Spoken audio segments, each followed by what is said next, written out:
What agency issues CDL licenses in New York? New York State Department of Motor Vehicles DMV. They handle all the testing and credentialing across the Empire State. Next question. What is the minimum age for interstate CDL driving in New York? 21 years old. You need to be at least 21 to take a commercial load across state lines. Let's move on. What is the minimum age for intrastate CDL driving in New York? 18 years old. If you stay within New York borders, you can start your commercial career at 18. Next point. What combination weight requires a Class A CDL in New York? Combination vehicles over 26,000 pounds where the towed unit exceeds 10,000 pounds. This class is for the big rigs you see moving heavy freight on I-87 and I-90. Let's keep going. What vehicles require a Class B CDL in New York? Single vehicles over 26,000 pounds or towing a unit not exceeding 10,000 pounds. This covers most large straight trucks, like city buses or dump trucks. Next question. What vehicles require a Class C CDL in New York? Vehicles under 26,001 pounds carrying hazmat or designed for 16 or more passengers including the driver.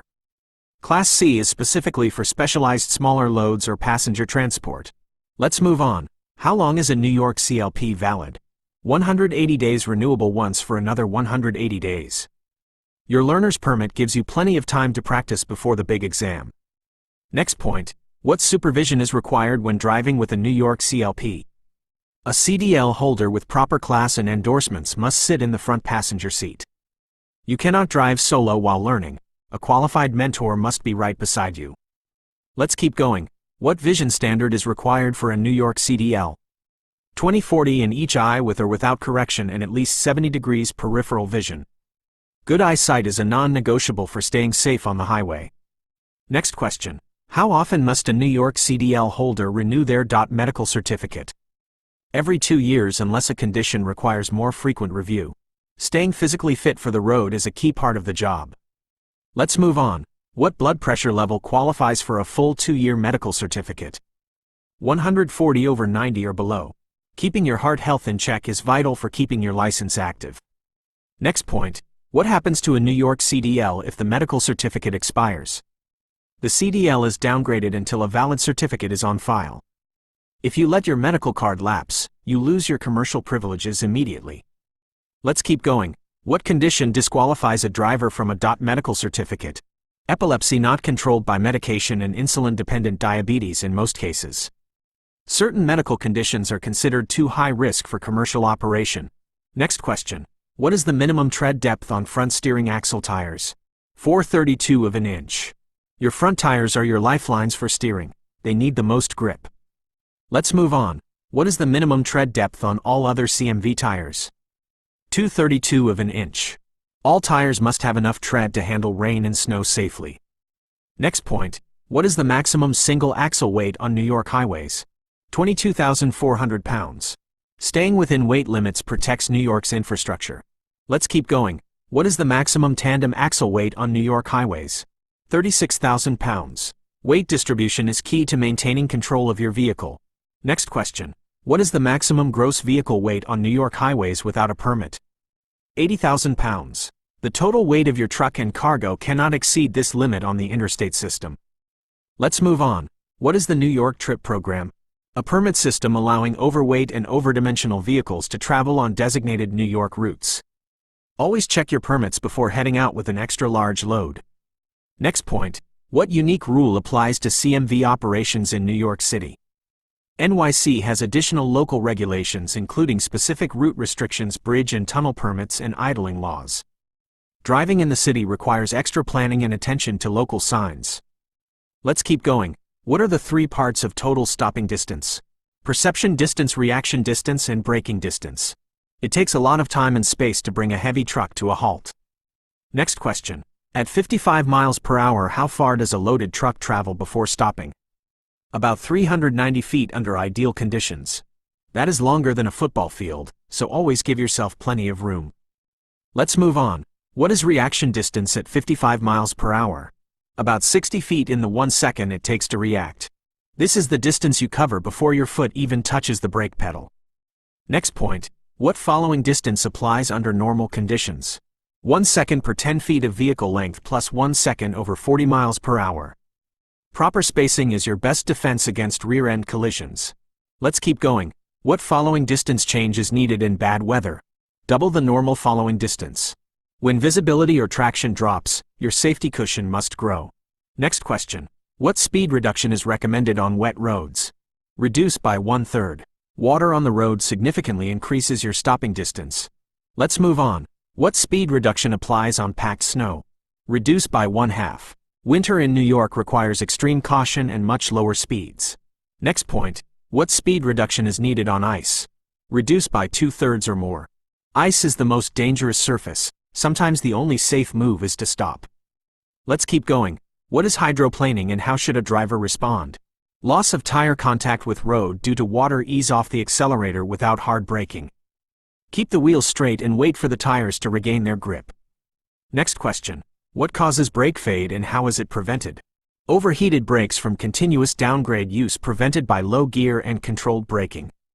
Heat is the enemy of your brakes. Don't let them get too hot. Let's move on. What technique prevents brake fade on New York downgrades? Select a low gear before the descent and apply brakes in firm controlled intervals. Let the engine do the work so your brakes stay cool and ready. Next point. What gear should be selected before a steep downgrade? Same gear needed to climb the same grade. This old rule of thumb is a lifesaver on long hills. Let's keep going. What is an escape ramp and when should it be used? A specially built ramp to stop runaway vehicles used without hesitation if speed cannot be controlled. If your brakes fail, don't wait, take the ramp immediately. Next question. What is off-tracking in large vehicles?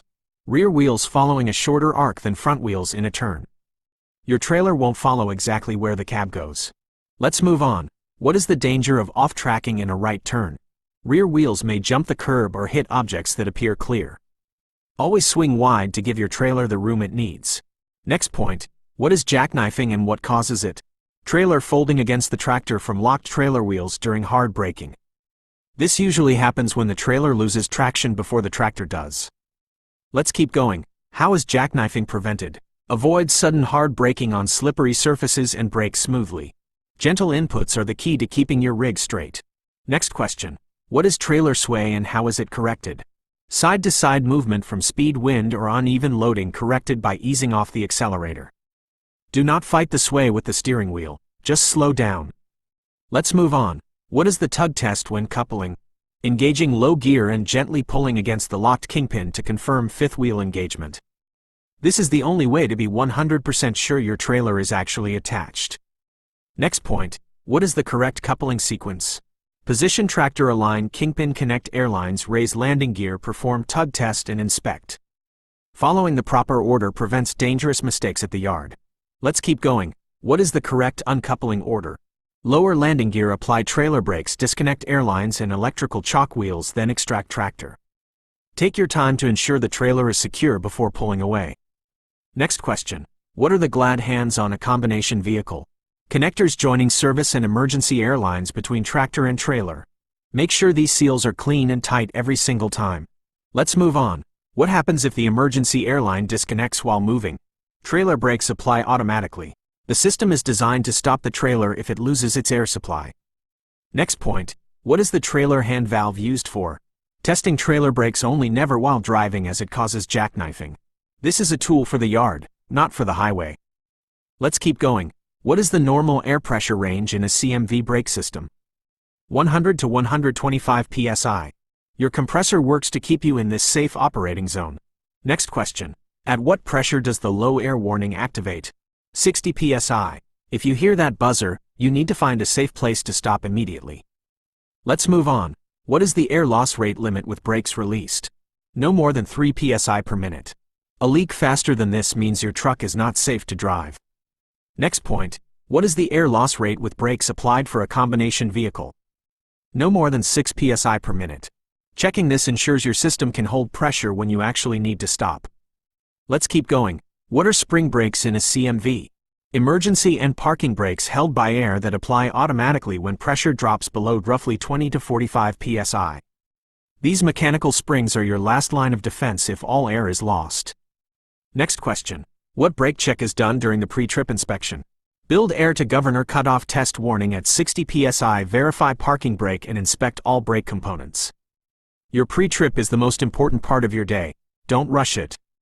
Let's move on. What are the steps of the CDL pre-trip inspection? Overview: engine compartment, cab interior, lights, front walk around and signal check. Consistency during your inspection ensures you never miss a safety detail. Next point, what CDL offense results in a 1-year disqualification in New York? DUI in a CMV, leaving the scene of a CMV accident using a CMV in a felony, or driving with a revoked CDL. Keep your record clean. Your CDL is your livelihood. Let's keep going. What results in lifetime CDL disqualification in New York? Using a CMV in a felony involving controlled substances or a second major disqualifying offense. There are no second chances for major crimes involving a commercial vehicle. Next question. What is a serious traffic violation for CDL purposes? Excessive speeding, reckless driving, improper lane change, following too closely, and texting in a CMV. Even smaller tickets can add up and threaten your ability to work. Let's move on. How many serious violations in 3 years trigger a 60-day disqualification? 2 within 3 years. Safe driving is required at all times to keep your commercial privileges. Next point. What is the hours of service?